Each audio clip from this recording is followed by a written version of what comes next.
Hey everybody, this is Booligan with Airsoft Retreat, BooliganAirsoft.com, and Airsoft Insider Magazine. I'm here today with Kenneth Wu, founder of Airsplat. Kenneth, thanks for having me out here. Absolutely. Thank you for being out here. We had a great event tonight. Actually, it was during the day. During the day, yeah. Great event today.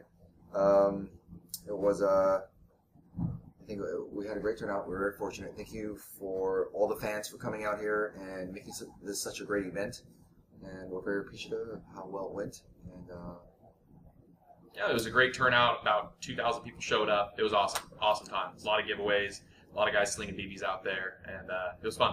Fun time. And thank you last night for hanging out until, I think it was about 2:33. Yeah, I was here about 2:30 in the morning, and I was back here around 5 o'clock in the morning, ready to start the day. Absolutely. So this interview may be really terrible because I'm not running on a lot of sleep, but hey, it'll be interesting nonetheless. So neither of us are. Yeah, neither of us are running on a lot of sleep here, and it's the end of a long day. But Kenneth, for those of us that aren't those watchers that aren't familiar with you, tell us a little bit about yourself. Sure. Let's see. I was born in the U.S., out in Kentucky. Spent some time, a few years in Texas, and then settled down in Southern California, where I went to school and college, and got a bachelor's degree in cognitive behavior and user design, or user interface design, so UI. Okay. How did that kind of transition into you opening Airsplat? How did that end up happening? Okay, so I graduated college, was working for AOL Time Warner during the dot-com boom, and that lasted for a short time when the dot-com bubble blew back in 2001. Mm-hmm. So that basically cleared out our entire division. So we were all jobless, and after searching for a couple months, I decided, with nothing to lose and living at home, that I would start up a new business on eBay. And of course, this at the time, this was back in 2001. It was all pretty new. Very, very different. It was a very different time. Yahoo was the biggest search engine. eBay was the biggest online commerce. So decided, with nothing to lose, I just started the store. Okay. And how has it grown over the years from this small kind of, was it a one-man operation? Yes, this little one-man operation to, this large multi-state. You've got 2 locations, one here in Los Angeles where we're at today, and one in Seattle with, what you say, about 100 employees spread between the 2. Sure. That's quite the boom over the last decade. Thank you. Believe it or not, I've always considered ourselves to be not necessarily a large company, mm-hmm. but it's a small business, and it keeps us all busy. So we've always been very fortunate in that regard. I started off after leaving AOL Time Warner in a small 250 square foot office. I rented out an office, and it was just me for the first couple of years. And I think from the 2nd to 4th year, hired a couple of friends, and then from the 4th to 6th year, started bringing on more and more people. So basically, it was a process, and it's been a large undertaking. I imagine. And we are where we are today. So it works out pretty well. Okay. Now recently, the main Airsplat location here in Los Angeles transitioned from being an online only hub, if you will, the headquarters of your operation, to having an actual retail storefront where people could come in and actually get their hands on these guns and see what they like about them, see which one they might want to pick up. How did that transition happen? So we originally, at least when I started, the dream was to just like eBay or Amazon, just to be online based. Mm-hmm. I think about 4 or 5 years ago, we had decided that it was, in order to be more intimate and directly connected to the customers and the consumers, that a brick and mortar location would be pivotal. And in order to really be able to touch and feel both the customer, and for the customers to touch and feel the product, mm-hmm. So it's a two-way dynamic that would allow for us to be more connected with the industry, the community, the players, and have a better sense and pulse of what was going on. So I think the brick and mortar platform will always be around. Mm-hmm. You know, back in the 2001 or 2000s when Amazon was around as well, I think the threat was, oh my gosh, everything was going to go online and all the brick and mortar stores were going to go away. And now in retrospect, I think we've all kind of, with the dust that's... Just crying wolf a little bit. Correct, right. With the dust settled now, I think we all realize that the brick and mortar location will always be around. It's just a matter of in what capacity and what purpose it'll serve. So, like our stores right now, all of them, both in Seattle and in LA, all the guns are on walls. You can touch and feel. You can take off. You can feel how it looks, see what it feels like, see the details. To some extent, open up the guns. You want to shoot them, let someone know. We'll take them off the wall. You can shoot them in the shooting alley. So the goal is really to immerse the customer in this buying experience and the product itself, because we all know we get the customers hooked. Exactly. You can look at the picture of the gun online, and that doesn't sell it. I mean, it's once you get the thing in your hands, you feel the wood on the stock, you feel the metal on the receiver, and it's visceral, and it's there, and it's you're gonna get that gun. Yeah. It's absolutely the way to sell these things. Couldn't agree more.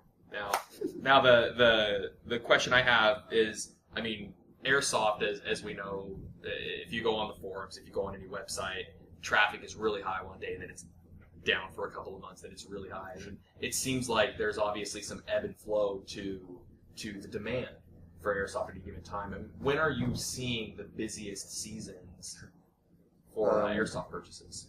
The busiest time for this, I guess, we kind of fall into sporting goods, toys. Mm-hmm. So for us, the busiest time is always during the holidays. Makes sense. Usually starts around, we ramp up in September, but it usually actually starts in November and usually dies down around January, February, late January, February.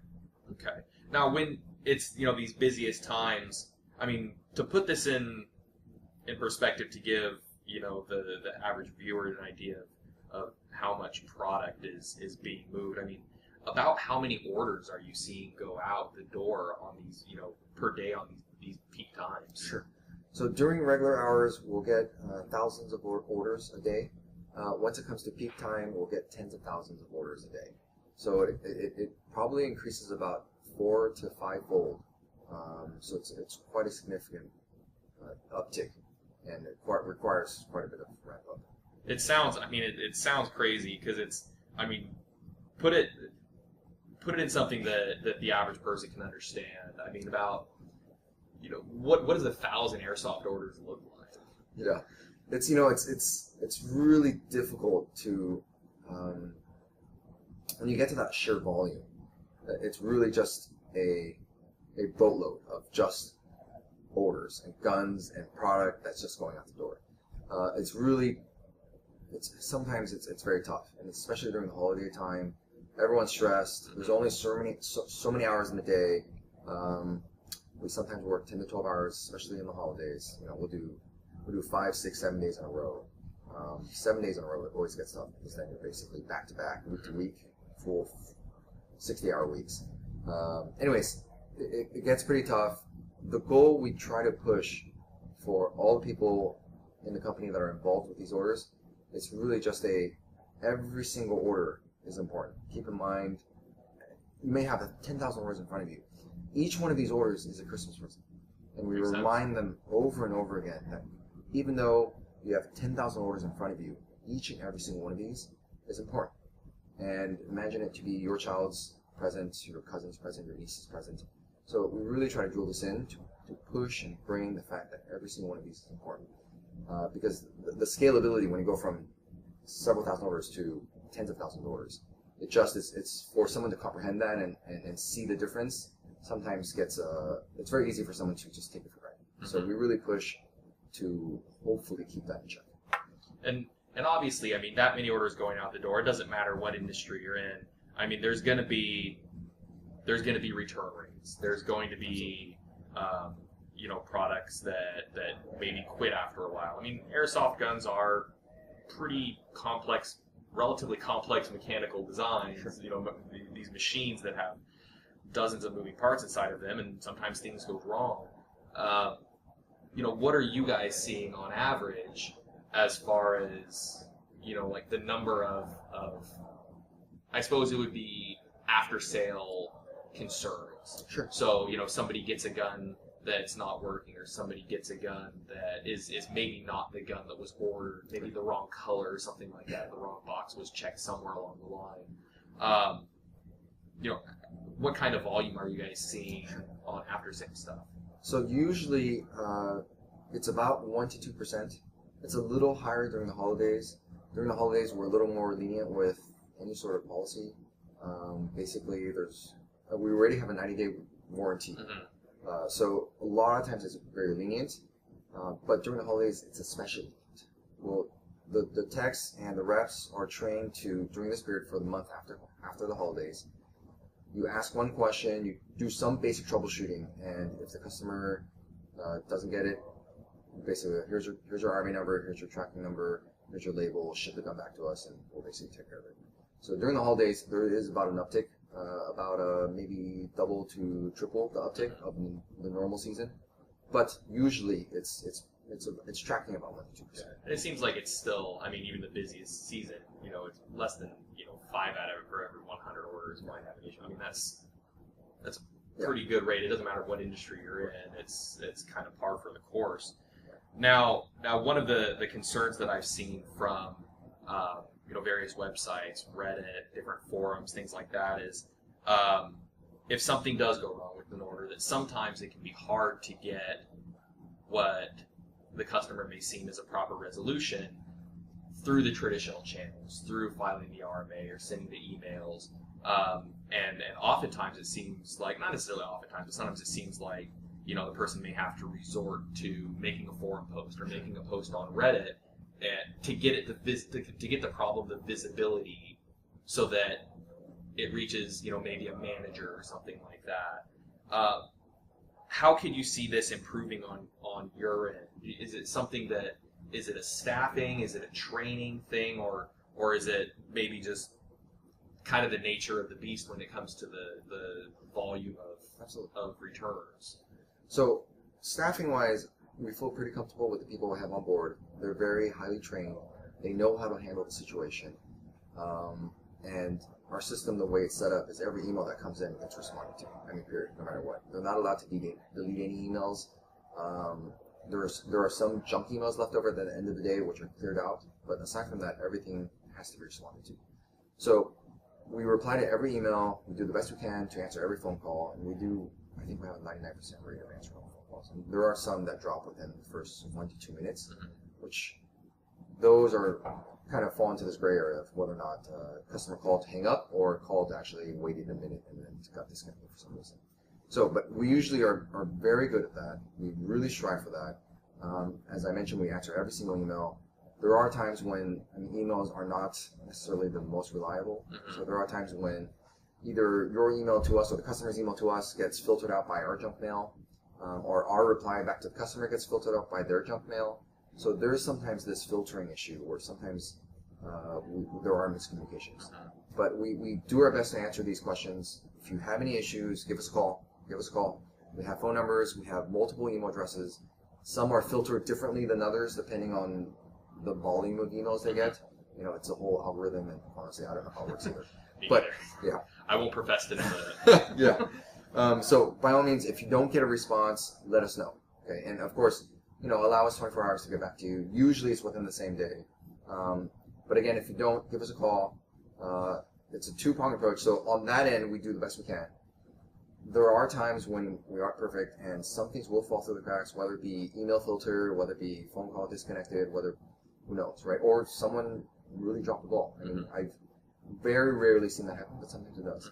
So we have a team that specifically scours the online forums, social media, Reddit, whatnot, and make sure to go back and pick up proactively anyone that fell through the cracks, or even people that didn't even fall through the cracks, never contacted us, never reached us to even resolve any issue, and had some sort of gripe from a year or 2 years ago, or a month or 2 months ago, but never contacted us, and just is now unhappy. So we'll go back and intentionally and proactively filter through those to get kind of both. So you kind of get 99% of it or 95% of it here, and 1 to 5% that fall through or don't even contact us, we go online to filter through and pick up there. So we try to cover all the bases this way.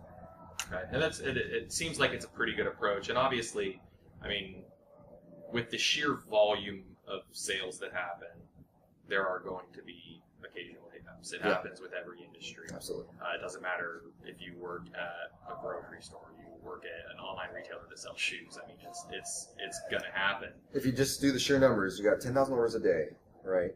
You got 1%. Let's say it's 1%, right? That means it's is that 1,000? No, it's 100. It's 100. 100 orders with potentially some issue. We resolve 90% of them, 95% of them, as much as we can. We're trying to obviously do 100%. Sometimes there are issues where they don't contact us. So you have about a margin of 5 to 10% that are kind of disgruntled. And that's on a daily basis. So we try to proactively, we'll send out feedback email, we'll really proactively reach out to these customers. So we're really on top of this. Anytime anyone posts anything on our Facebook, or Google, or YouTube, we'll proactively reach out, say, hey, what was your order number? Let me look into it, see what was wrong. And believe it or not, I personally spearhead a lot of that. I really am very adamant about making sure that we do this correctly. So I will constantly see stuff, look into it myself, if not, reach out to them. Sometimes these people on Reddit or online forums, they don't know who they're communicating with, but many times, half the time, let's say, they're communicating with me directly. Because I want to actually make sure that this is being done right. And I'll check into the orders. I'll pull up the account, I'll check the order history, see if it was really legitimately something wrong. Because I really want to address this situation and resolve it for everyone's benefit. So, I mean, when it comes to forums and Reddit and everything like that, obviously, there's going to be the question of haters. The negative feedback, which can be constructive. It can be far less than constructive sometimes from what I've seen. And again, this is with every single retailer manufacturer out there. I mean, what's your opinion on haters? How do you guys handle this negative feedback? Sure. My personal opinion of haters is I love them. I embrace them. I welcome them. A lot of times they're able to give you such constructive, such insightful, self-reflective feedback of where you're falling short, or sometimes you don't even realize it. And it's so pinpointed. I've had so many great discussions, especially, I hate to say it, but on Reddit. Reddit has been amazing, really. I've had such a great time on Reddit with the dynamic users there, both internationally and domestically, the level of sophistication they have, both professionally, career-wise, and within the sport. So it's been such a good bouncing ball, I guess. Bounce ideas off them, talk to them, get feedback from them. Yeah, way to get instantaneous feedback from either current consumers or people who may not have even considered becoming consumers. Correct. Because they have concerns or things that may not even happen to them. Something that they've heard from a friend who made an order. Absolutely. And that's also a very important thing. It's what is the perception of the brand? What is the perception of Airsplat? What do they think of us? Without having ordered or having ordered from us before. So this is both something we have to manage, and Reddit has been a great place for that. It's been a great resource for that. Of course, there are a lot of other forums that we go online to, and also other social media that we have lots of others interactions with. So it all works out really well. But we love haters. We think they're great. To be honest with you, haters are always hate, and that's a fact of life, right? You can't haters gonna hate. This is true. Absolutely. So right now, given that fact, what are you going to do with them? You make the best of them, right? What are you going to do with lemons? You make lemonade, right? So you make the best of the situation. You use them, leverage them, see what you can do with them, see how valid their concerns are, their criticisms are. We have management meetings. I mean, we have full-on management meetings. Managers, VPs, and supervisors all discussing, okay, this person on this online forum said this. I did the due diligence, whatnot. Okay, this is a valid concern, this is not a valid concern. How can we improve on this? How can we make sure this never happens again? Or what happened here? Was this actually something that we totally botched? Or was this something totally out of control? UPS, ship, plane, active nature, whatnot, yeah. A tornado took out the train, derailed it, my package got lost. Damn it, Airsplat. I mean, so it seems, you guys like to look at, negative feedback as an opportunity to improve, really. Absolutely. Because,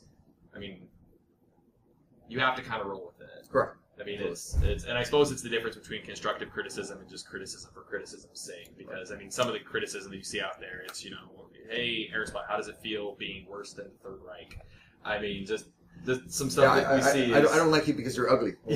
Sorry, I can't really do anything about that. So but I don't like you because you did this. Okay, great.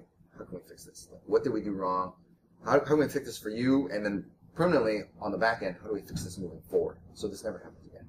But I can't fix how I look, that's for sure. So to some extent, there's only so much we can do. Only so much we can do. Well, that it makes a lot of sense. And I mean, I suppose the next big topic of discussion lately when it comes to Airsplat is it's the Glock lawsuit. Sure. Obviously, I mean, it's pending litigation. There's stuff you can talk about. There's stuff you can't talk about. I'm not going to ask you to shoot yourself in the foot with anything, obviously. And I mean, most people don't know this, but this actually isn't the first time that Glock has gone after airsoft companies. It seems to be a little bit different tactic than last time. The last time, it was unsuccessful. They weren't able. Glock was not able to recover the damages they were seeking, and so now it seems like they're trying it in a different technique. From where you're sitting, how does this lawsuit seem to be going? Right. We're still very early on in the proceedings. I know you have a legal background, day job wise, right? Yeah. So this is very early on. Difference wise between the previous ones, in reality, I think for most intents and purposes, there really is no difference. They're trying a few different things, and different scare tactics, right? They sued me personally, all the companies, different locations, my partner, whatnot, and kind of everything in there. They kind of just took everything and just chucked it at the wall. Yeah. Saw what would stick. Let's see what will stick, right? So it's a little bit of a scare tactic. So they're trying something slightly different, but I think substantively it's pretty much the same thing. There's no difference. And previously they failed. 4 years ago with Umrex and 47 parties they sued back in 2011. Big lawsuit. Yeah, 47 defendants. They all sued at one time, and I think Glock was probably a handful of those. So it really, at that time, it didn't pan out for them. They dismissed it, basically saying, "Oh, sorry, our fault. No harm, no foul." And now they're back at it again, substantively with no difference. So I'm really curious to see how things will turn out. We're doing our best to stand our ground, make sure that we're doing what's right, in our opinion, and making sure that we stand up for not only our own rights, but the rights of the industry as well. And there's Airsplat recently posted a pretty extensive blog post, kind of really current. I'll post a link to that in this video for anybody that's interested to read it. So, I mean, I suppose in better news, I mean, what are you excited about? Like, what new trends are you seeing in airsoft? What new guns? What new technologies? What are you seeing that's coming out that you're excited to carry? And what do you want to put on the shelves? Okay, so there's lots of stuff going on, and there's lots of stuff we're excited about. I mean, there's so much going on in life just in general. How can you not be excited, right? So one thing which is big and foremost is our new website, our new backend. I think everyone knows our website is to be nice, not optimal, dated. True. It's a little dated. Non-optimal. The searching, sometimes you search for one term and it pulls up a whole lot of unrelated stuff, or stuff that's not necessarily in stock. It's stuff that hasn't been in stock for years and years, but there's still a SKU out there for it, so it still pops up. So it sounds like you're working at least on it. So we're scratching our current system completely, Wow. and we're starting from scratch, ground floor up. We're really hoping to leverage our technology and really be able to customize a lot of the stuff we want to. So we're starting from the ground up. We were, for the last 4 years, really just trying to tweak and modify our current system, but we finally gotten to the point where we're not going anywhere. So we're starting from scratch. We're hoping, fingers crossed, we'll have a new website and a new back end within the next month or two. So Q2. We're hoping Q2. There's only 2 weeks left of Q2. If not Q2, beginning of Q3. But we're really hoping to do June, July-ish, right around there. Well, it'll be interesting to see how that turns out. Improvements are always good. Yes, absolutely. Now, it seems in my perusing of the website, a little convoluted perusing of the website, I'm starting to see higher and higher end products. Companies LCT, Fly, Ditech, Lonex, RA Tech, Emerson, Tokyo Marui. I mean, you've got these new products that are, I mean, dare we say, previously outside the normal realm of what Airsplat would carry. I mean, you guys have always carried, like, the really high-end stuff. Sistemas, you guys have been carrying Sistemas for years and years and years and years. Deep Fire is pretty good. Yeah, Deep Fire. I mean, some of this really high-end stuff. I mean, how have these new products been received by your existing customer base? And does it seem like maybe it's creating a new customer base for you of people who maybe wouldn't have even thought of going to customers who thought, oh, I've grown out of Airsplat and I've moved on to other retailers that carry higher end stuff. Well, I mean, are you seeing maybe these people are retaining shopping through you guys? Are you guys seeing higher retention numbers than before? So, I just realized I didn't fully answer your last question about trends and new things that are exciting. So that ties into this perfectly, which I think part of it is absolutely it. There's a bunch of new stuff that's coming on. We're super excited. We got LCT coming in. We got Fly already. Oh, no. LCT Fly is already in. Mm-hmm. We got APS and all their new stuff coming in. We got Raytech, RA Tech. We got Maple Leaf, Tokyo Marui. A bunch of this new stuff coming in that's really just kind of leading edge, kind of new, higher end stuff that's really fun.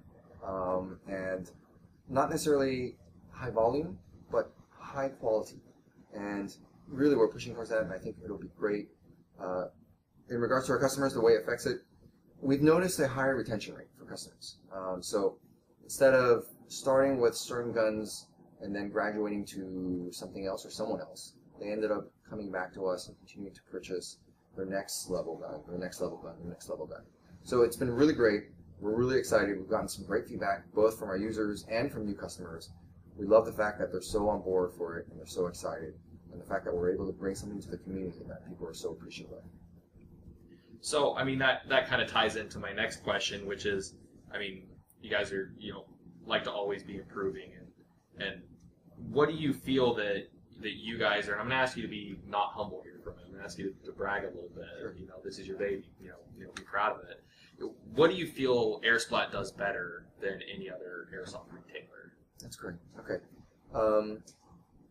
This is believe it or not, a moving target. We used to believe, and we used to firmly believe this, is that we were, the internal saying inside the company, and this is the crude way of saying it, okay? But the crude way of saying it is, 2 years ago, during our meetings, it's how can we be faster and how can we be cheaper? So the goal was fast and cheap. Makes sense. That's what we modeled ourselves for, so fast and cheap. Now, in the last 2 years, we've had this transition where we've moved away from that. So we're moving away from the fast and cheap, and we're really pushing towards service being first and then value proposition being second. So that's the two. Kind of in this very boutique kind of niche industry now and niche situation. Yeah, and airsoft's not mainstream. Yes, yeah, it is, right. And it never will be, and that's probably for the best if we're going to be honest. But sure. It is certainly a niche market. Yeah, absolutely. So we're hoping to be able to provide the service and also provide the value proposition. And this is kind of the new frontier that we're pushing for.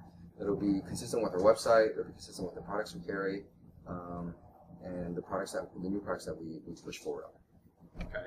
So I guess the flip side of that question is we know what you feel you do better than other airsoft retailers. I mean, what do you really feel you guys could improve on? Yes. Improve on. Believe it or not, our goal is to always be improving on everything. So that's driven into one of our core values, and we firmly believe that. Our stance is always, where is there room for improvement? Even though this is, people have this saying, if the wheel isn't broken, don't, just go with it, right? So for us, it really is, okay, if the wheel is not broken, how can we make this a better wheel? And sometimes that requires breaking it. So we really push on continually improving, striving ever so forever on these improvements and pushing forward and setting the bench higher and higher. Okay. I mean, we'll wrap this up pretty soon here. I mean, if you could say one thing to all of your supporters. Sure. I mean, the couple thousand people that were camping out you know, we're out there all day today. I mean, these guys were out there all day. It was crazy. I mean, what's the one thing, you know, these customers that have stuck with Airsplat throughout the years? What is the one thing that you would like to tell them? Absolutely. And thank you for asking that. That's a great question. And thank you for the opportunity. I want to say thank you all for loving us so much, and we've gotten great feedback on how we were before, but not only that, a lot of our improvements, our new logo, parts of our websites, part of our 8 guarantees, our stores, both here in LA and in Seattle. We've gotten great feedback in Seattle. Everyone has given us such positive feedback. Really, really encouraged us to just keep pushing forward, continue doing great things, and helping out the community, reaching out to the community. We have a bunch of sponsor teams lined up that are really great. We have the ASRMA, which is a separate division, which is our boots on the ground street team, which love us as well and just show us so much support. And we really, if anything, we couldn't do this without you. And we just want to say thank you so much for the support, for the appreciation, and we hope we live up and we'll do our best to live up to your expectations and what you're asking for. I guess the flip side of that is, what would you say to the haters? What can you say to haters? I would say keep hating. You know, we love you guys. Haters are non-haters. It makes our job wonderful. So, granted, haters sometimes it's hard to take in, but if you can look at it objectively, look at the value behind it and see what diamond in the rough there is, you know, and really take it for what it is, right? Is it something that we can improve on? So for all the haters, absolutely keep hating. We love you guys.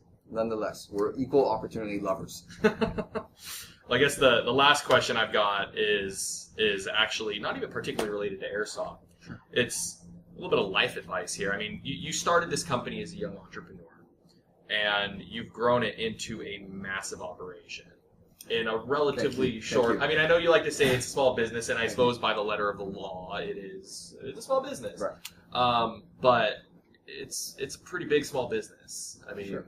and you know, built up from, dare I say, practically nothing. You know, from an idea and a degree, and let's get this done. Right. So, I mean, I guess what advice would you offer, you know, budding entrepreneurs who are interested in starting their own business, who got this spark, they've got this light bulb, and they wanna make this happen? What would you advise them? Sure. I'd say simple, most basic thing is from a book that I read back when I started my business too, Rich Dad Poor Dad by Robert Kiyosaki.